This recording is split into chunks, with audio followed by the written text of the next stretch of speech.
A vida oculta e mística de Jesus. Aleterre. Introdução. Gênese das religiões.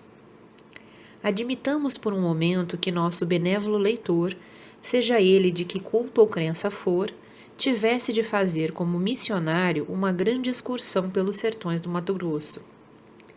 Chegado a um ponto das ínvias selvas, depara-se com uma tribo de selvagens ocupada em render preito e homenagem a uma entidade abstrata, que ela reconhece como superior e como criadora de tudo quanto a cerca. Essa entidade, ou anteriormente esse deus, é representada por um boneco de barro exoticamente fabricado ou por um tronco de árvore que, cercado por enormes fogueiras, como as piras dos antigos templos, em volta das quais os silvícolas executam uma frenética dança ao som de flautas de bambu, acompanhada de estridentes berros à guisa de hinos maviosos. Que fará nosso missionário? Certamente procurará com tempo e jeito convencê-los de que laboram em erro e de que o verdadeiro Deus é aquele que ele mesmo adora, seja Jeová, Alá, Buda ou Cristo do Calvário. É possível que, convencidos de que o estúpido boneco nada represente, eles passem a adotar o símbolo do nosso incansável missionário. Admitamos, porém, que outros missionários, de credos diferentes, venham também a passar por ali, sucessivamente, com intervalos assaz suficientes para dar tempo a que nova crença se enraize em seus pobres cérebros. Que sucederá? Sucederá que, ao cabo de alguns anos, digamos mesmo de alguns séculos, essa tribo terá mudado várias vezes o modo de compreender esse Deus. Mas não se segue daí que toda a tribo, sem exceção, de uma só alma, tenha permanecido fiel a cada crença que foi sucedida, e isso com unânime aprovação.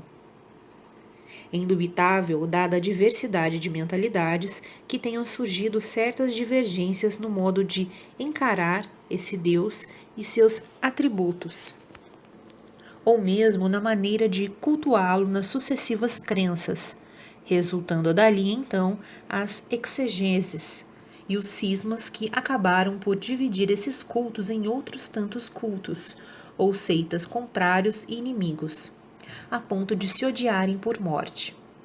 É exatamente o resultado verificado hoje na face desse pobre giroscópio. Os primitivos povoadores da terra sentiram que tudo quanto viam devia ser o produto de uma força superior e inteligente, e começaram então, na opinião de alguns historiadores, a simbolizar essa força, já com um disco representando o Sol como fonte da vida material. Nota de rodapé: de onde a dinastia solar de Atlântida no México, do Peru, etc., que se passou para a Etiópia, surgindo mais tarde na Céltica e nas Índias a dinastia lunar. Retornando ao texto.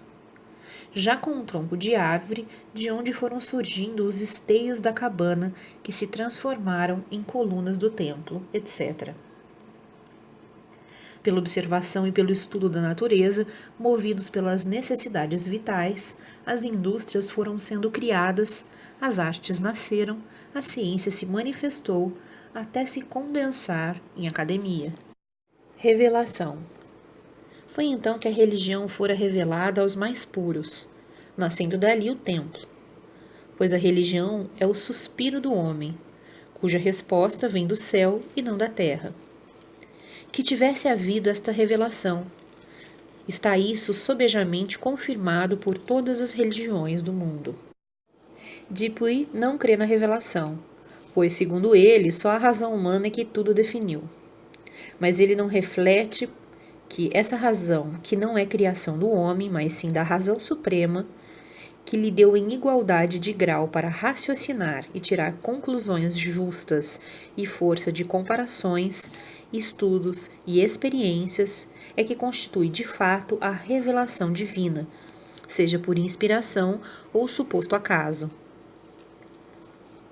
No Manavadharma foi a Krishna, nos Vedas a Buda, no Zen da Vesta a Zoroastro, nos livros herméticos a Hermes, nos Kings da China a Fu Ri, a Lao Tse, a Confúcio, no Pentateuco a Moisés, no Alcorão a Maomé, no livro de Jó ao Pontífice Jó, nos Evangelhos a Jesus.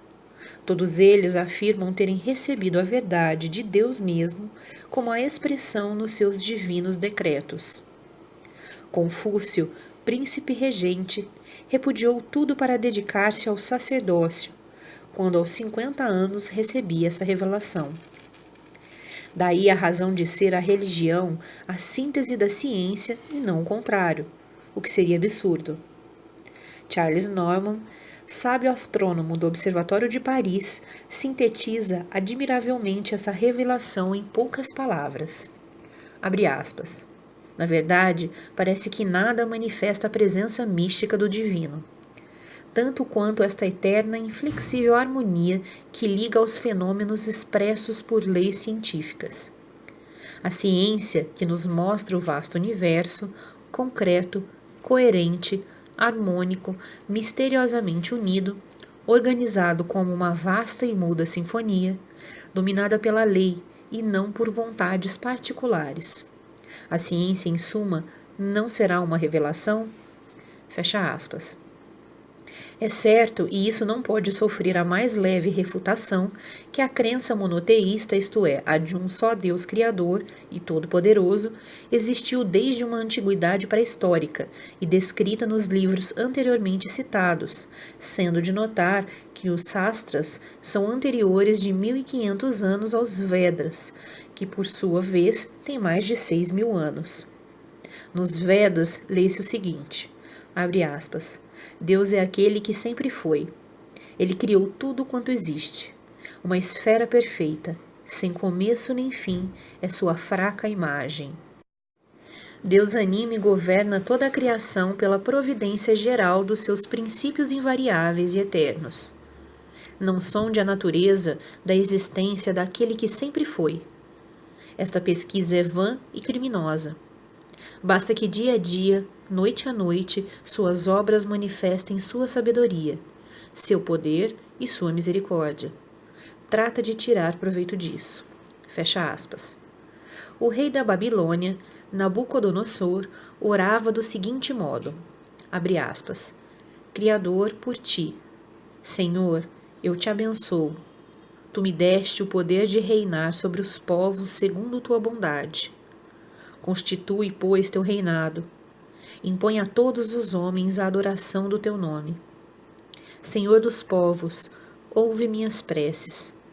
Que todas as raças terrestres venham às portas de Deus. Fecha aspas. Babilu é igual a Babilônia.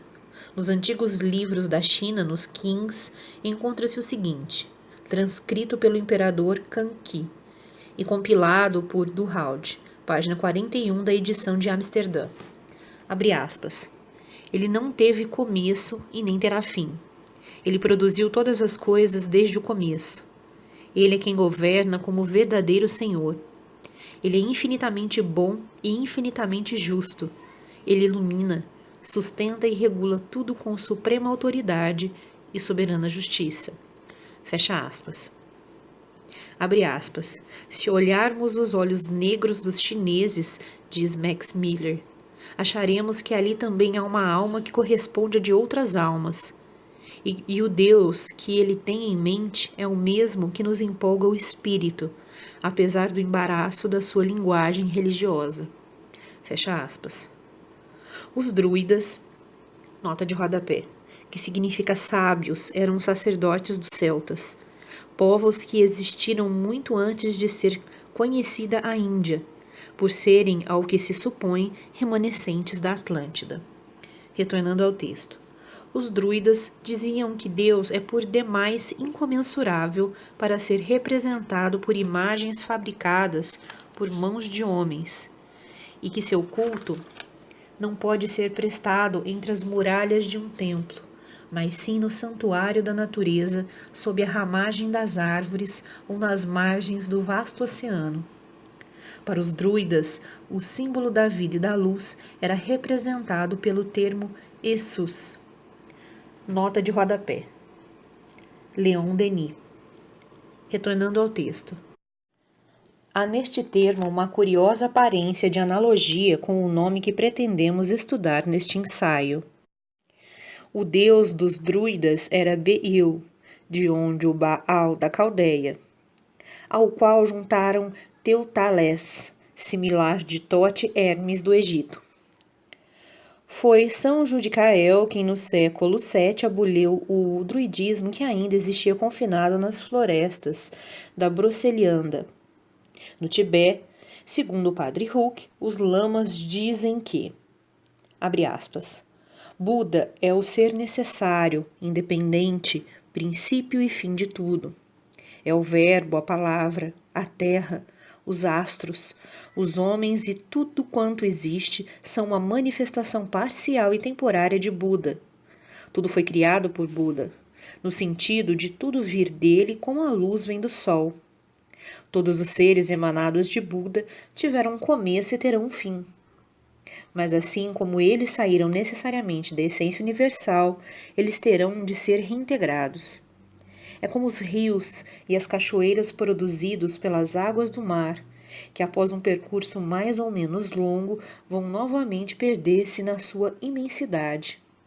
Assim, Buda é eterno, suas manifestações também são eternas.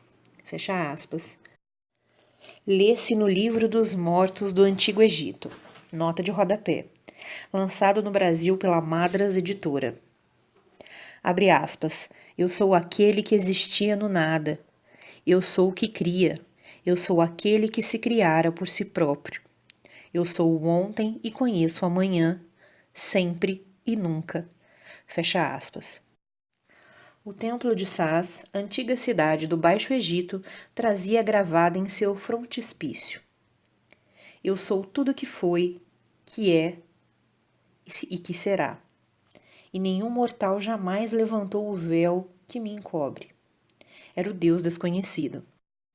No México, em 1431, o rei Netzahualcóyotl, que quando criança havia escapado milagrosamente da degolação dos filhos machos, como sucedeu a Moisés, a Jesus e a outros reformadores, conforme veremos mais adiante, mandou construir templos, sendo o mais belo dedicado ao Deus desconhecido. Dizia ele que os ídolos de pedra e de madeira, se não podem ouvir nem sentir, ainda menos poderiam criar o céu, a terra e os homens, os quais devem ser a obra de um Deus desconhecido, todo-poderoso, em quem confiava para sua salvação e seu auxílio. Esse Deus desconhecido do México deve ser o mesmo Deus desconhecido que Paulo encontrou em Atenas, conforme se vê em Atos 16, 23.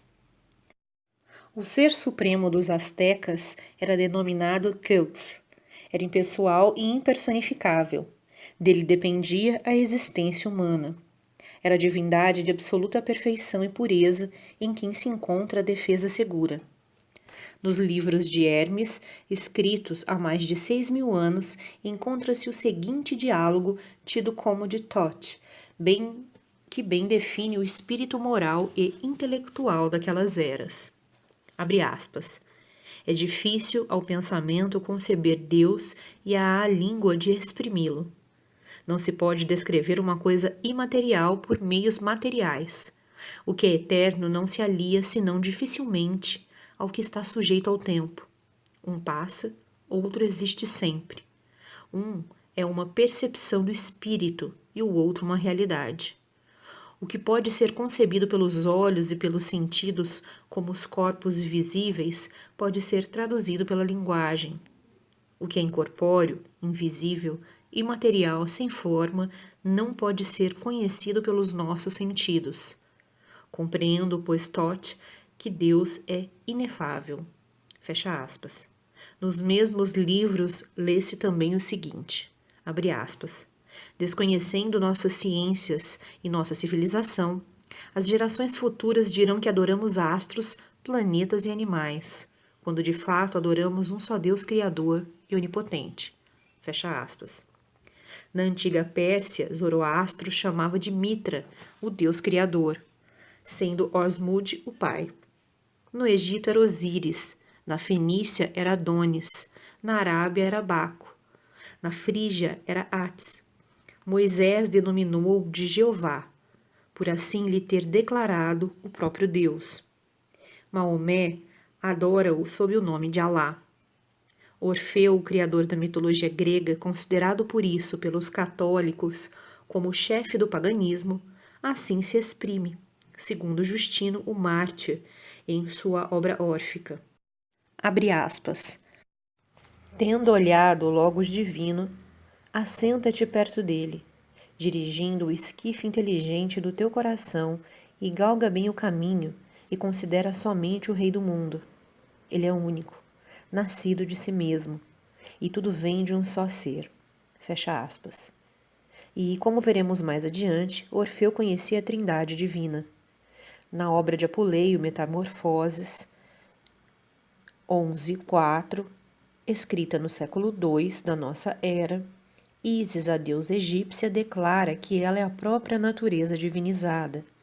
Diz ela, abre aspas, eu sou a natureza, mãe das coisas, senhora de todos os elementos, origem e princípio dos séculos, suprema divindade, rainha dos manes, primeira entre os habitantes do céu, tipo uniforme dos deuses e das deusas. Sou eu cuja vontade governa os cimos luminosos do céu, as brisas salubres do oceano, o silêncio lúgubre dos infernos, potência única. Sou pelo universo inteiro adorada sob várias formas, em diversas cerimônias, com 1000 nomes diferentes. Os frígios primeiros habitantes da terra me chamam de deusa, mãe de Pessinonte. Os atenienses autóctones me nomeiam Minerva, a Crectopana. Entre os habitantes da ilha de Chipre sou Vênus de Pafos. Entre os cretenses, armador de arco, sou Diana de China.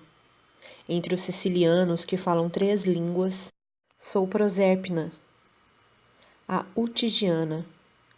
Entre os habitantes de Eleusis, a antiga Ceres, uns me chamam de Juno, outros Belone.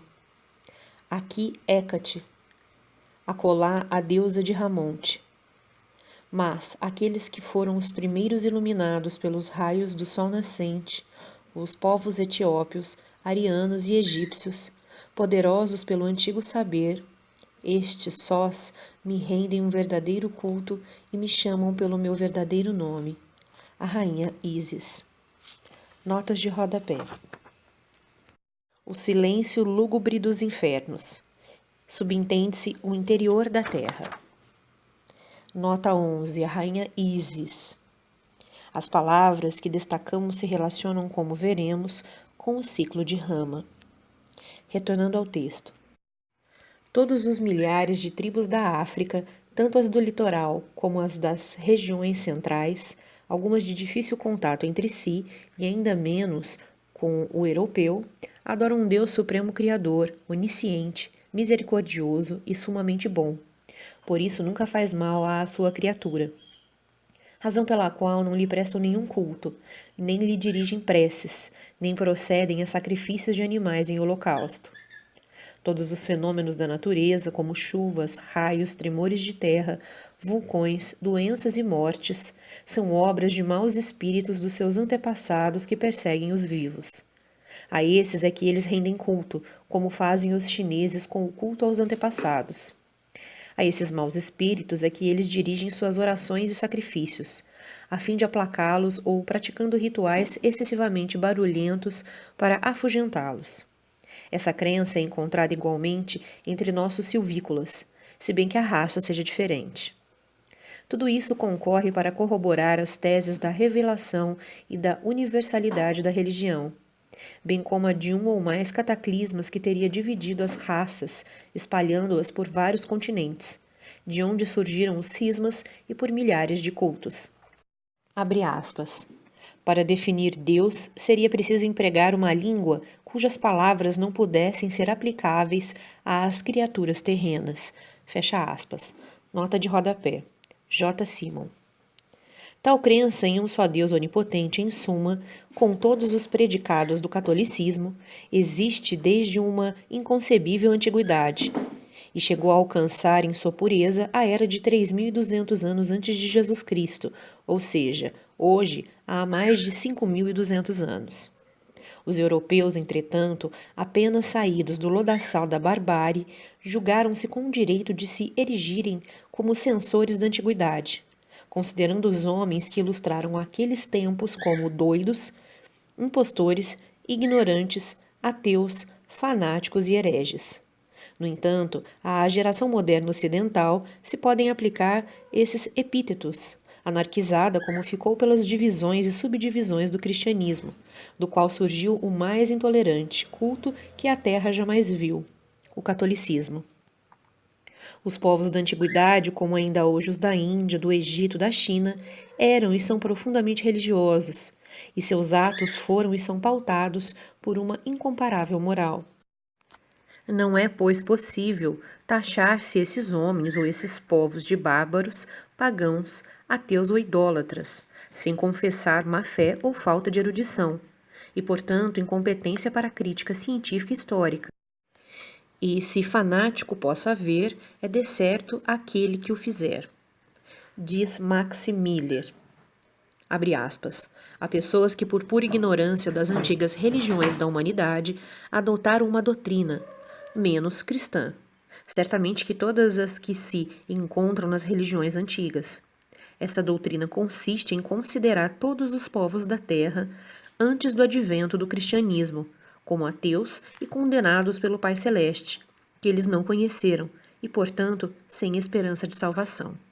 Fecha aspas.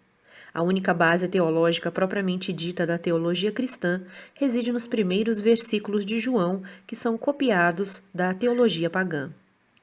As ideias dos cristãos são as de Platão, o qual, por seu turno, as bebeu nas filosofias antigas do Egito, de Orfeu, Pitágoras, etc.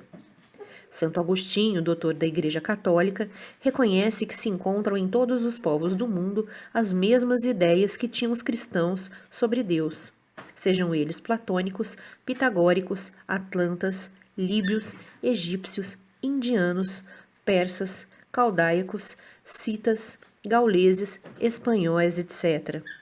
Todos possuíam os mesmos princípios teológicos e dividiam igualmente a divindade em 3 partes. Ele reconhecia que os princípios de Platão e os de Moisés são idênticos, por terem ambos estudado no Egito, nas obras de Hermes Trimegisto. Todas as filosofias maliciosamente chamadas pagãs pelo catolicismo nada mais eram do que ficções, relacionando-se com a ordem do mundo, como afirmam Santo Atanásio, Santo Agostinho, o arqueólogo romano Varron, tão minucioso em suas descrições, e muitos outros.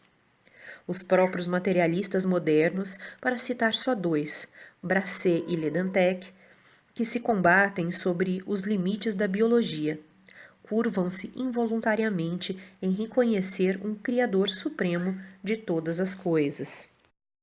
O padre Vigot assim se exprime, abre aspas, os primeiros homens foram monoteístas e seus descendentes, em vez de progredirem na religião, decaíram, ao contrário, pouco a pouco, até o advento do cristianismo. Fecha aspas. Já os salmos diziam, abre aspas, que não haja Deus, só louco ou homem de espírito de pequena estatura é que o pode dizer. Fecha aspas. Descartes exclamava, abre aspas, sinto-me imperfeito, logo tenho a ideia da perfeição. E essa ideia não me pode vir senão de um ser perfeito. Logo, ser perfeito, ou Deus, existe. Fecha aspas. Início dos cismas. Dali para cá é que começaram a desenvolver os cismas, iniciados por Ishu na Índia há 5.600 anos. Divisões essas que deram lugar à existência de incalculável número de seitas que infestam o mundo, cada qual com um culto mais exótico do que o outro. Seitas que infelizmente ainda perduram no Oriente, na África, na Oceania e nas 3 Américas, se bem que todas reconheçam e adorem a seu modo e com um nome diferente, um Deus onipresente e misericordioso, o que prova haver nelas um resto da primitiva revelação. 3.200 anos depois desse cisma, isto é, mais de 2.000 anos hoje, nascia em Belém uma criança, cujas escrituras pareciam referir-se a ela, como veremos mais adiante. Personalidade de Jesus. O menino cresceu, sofreu e morreu crucificado. Após ter procurado restituir à humanidade anarquizada naquela época a revelação dada aos patriarcas, que, como veremos neste pequeno ensaio, era a religião que ele próprio ensinou, visto que ele não cessava de repetir que sua doutrina não era dele, mas daquele que o enviara. Ele acrescentava que não vinha trazer a paz à terra, mas sim a espada. Nota de rodapé.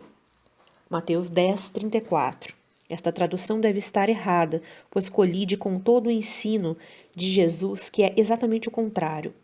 Ele vinha pregar o reinado da paz, a não ser que profetizasse as cisões, as exegeses, jesuitismo, romanismo, etc. A Pedro ele disse: embainha tua espada, quem com ferro fere, com ferro será ferido. Retornando ao texto. Ele acrescentava que não vinha trazer a paz à terra, mas sim a espada, e que sua casa seria dividida e subdividida em vários cultos e seitas. Por isso é que do culto que posteriormente criaram a Jesus, inúmeros cultos têm surgido em completo antagonismo, confirmando o que anteriormente dissemos. Mas dentre eles nenhum, como o católico, procura impor a fé às consciências de um modo tão singularmente contrário à própria religião por meio das armas, da fogueira ou da escravização da alma pelo terror de penas eternas, que aberram na inefável misericórdia de Deus, resultando daí as repulsas, as represálias e as chamadas guerras de religião, que tanto enlutaram e continuam enlutando a humanidade, como se verifica presentemente no México e na Irlanda. Abre aspas. Todas as religiões colocaram Deus no infinito, acima da compreensão e da discussão. O cristianismo fez baixar Deus à terra. O catolicismo encarna esse Deus no Papa. Fecha aspas. J. Simon. No entanto, nosso fim não é discutir a política internacional em um tão despretensioso rascunho.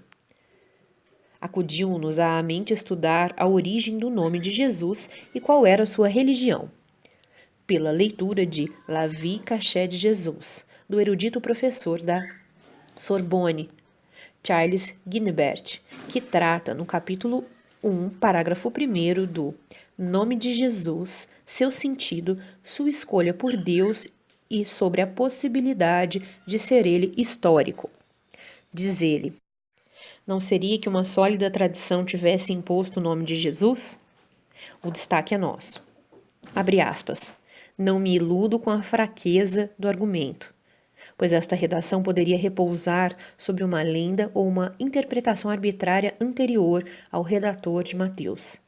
Não pretendo tampouco que uma interrogação seja uma prova ou que a possibilidade de uma coincidência estabeleça essa certeza. É por isso que não estarei longe de considerar, como uma possibilidade, que esse nome de Jesus tivesse sido verdadeiramente um título de Cristo, correspondente à sua função divina, que lhe teria sido atribuído por seus primeiros adeptos e que teria apagado seu nome de homem, como sua divindade fez da sua humanidade. Fecha aspas. Por aí se vê a aridez do assunto e a incerteza em que cultivam os mais eruditos escritores. Nessa interrogação, sente-se que esse autor era tocado pela inspiração divina, mas deixando-se levar pelas suas aspirações terrestres, ele mesmo cerra a porta pela qual poderia penetrar no caminho das pesquisas científicas. É verdade que na ocasião em que sua obra veio à luz, 1914, o arqueômetro do Marquês Saint-Yves d'Alveidre acabava de aparecer, mas em muito diminuto número de exemplares, 200 se tanto, e é natural que não lhe tivesse chegado ao conhecimento o extraordinário valor científico desta obra. E mesmo que assim tivesse sido, era muito escasso o tempo para estudá-la a fundo. É possível que hoje esse autor já tenha outras noções a respeito da vida oculta de Jesus. E saiba, como o leitor vai saber, que a origem deste nome foi, de fato, imposta por uma sólida tradição. Não pretendemos arrancar a crença de ninguém. Respeitamos o livre-arbítrio e a responsabilidade espiritual de cada um. Mas pretendemos provar que o catolicismo não é religião e ainda menos a de Jesus. Porém, que é um culto político romano e que a religião que o Cristo pregou é bem diferente do cristianismo pauliniano e do moderno. Provaremos também o desacordo que há entre a profecia do nome Emmanuel, que deveria dar ao Messias, e o nome de Jesus que lhe deram. Não faremos como o filósofo de Júlio Ré, que fechava os olhos, soprava sobre as estrelas e dizia ao seu contendor: Vede, estão apagadas, não brilham mais. Crede no que vos digo. Faremos como diziam os poetas védicos: nossos pensamentos são obscuros. Oremos, isto é, pesquisemos. Por isso pedimos somente que guardem este pequeno folheto para uma ocasião mais oportuna, se após uma primeira leitura acharem o assunto um tanto árido e complexo. Não o deite fora, porque é possível que um dia, tocado por alguma centelha divina, ele vos permita penetrar mais profundamente no santuário da verdade. E então agradecerão, não a nós que nada valemos, mas ao Onipotente que vos achou digno disso, isto é, da graça, tão apregoada pela própria Igreja Romana, pois não é a todos que ele costuma dispensá-la, segundo afirma esta Igreja.